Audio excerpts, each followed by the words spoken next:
just smacks to me like they've granted the player the wish to return to England. Yeah.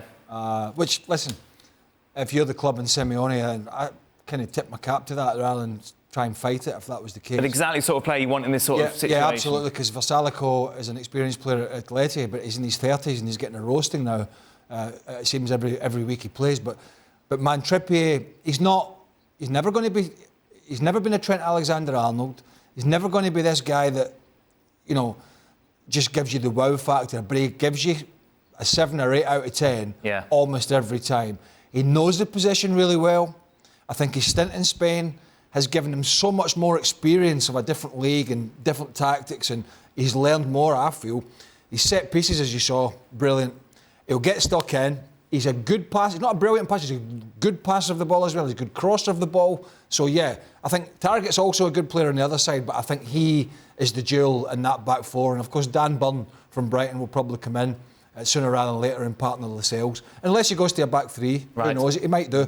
But I think their transfer market alone, in my opinion, is enough to stay up. I don't think they will be in that bottom three come end of the season. What was wrong with Everton? Wow, I mean, where'd you start, Dan? They were hopeless. I mean, a million miles from the performance against Brentford. I thought they looked very edgy.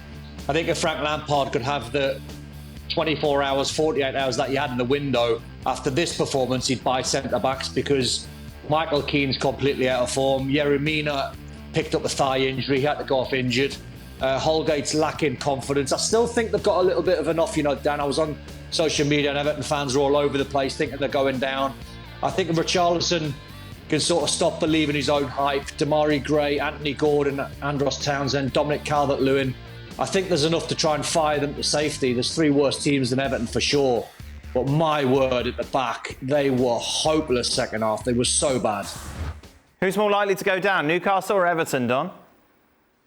I don't think either, Dan. I think, and that's not biased, Newcastle fan, they've just, you know, they've went back-to-back wins for the first time this season. When you get back-to-back wins, Dan, and when you're in the bottom 3, it's so valuable. You see Watford lose tonight. Burnley picked up a point. I know Burnley have got games in hand, but Newcastle have got a game in hand. I think on Everton, I think on Leeds, if I'm correct as well. And I think Brentford are in free fall. I think the signings, as Craig said, there's enough quality there that's going to get them away from the bottom 3. Not by a million miles. Who's more likely, though, Don?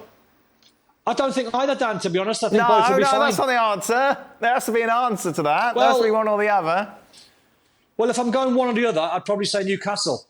Right. I think Everton have got more than enough. I think Newcastle are, apart from tonight, Newcastle traditionally, under Eddie Howard at the start of the season, don't score many goals. Tonight was a little bit of a fluke. I think a long time ago since they scored 3, and they don't get a lot of service. So if you're pushing me for an answer, I'd say Newcastle, but I still think both will be fine. Thank you very much for watching ESPN FC on YouTube. For more highlights, analysis and exclusive content, be sure to subscribe.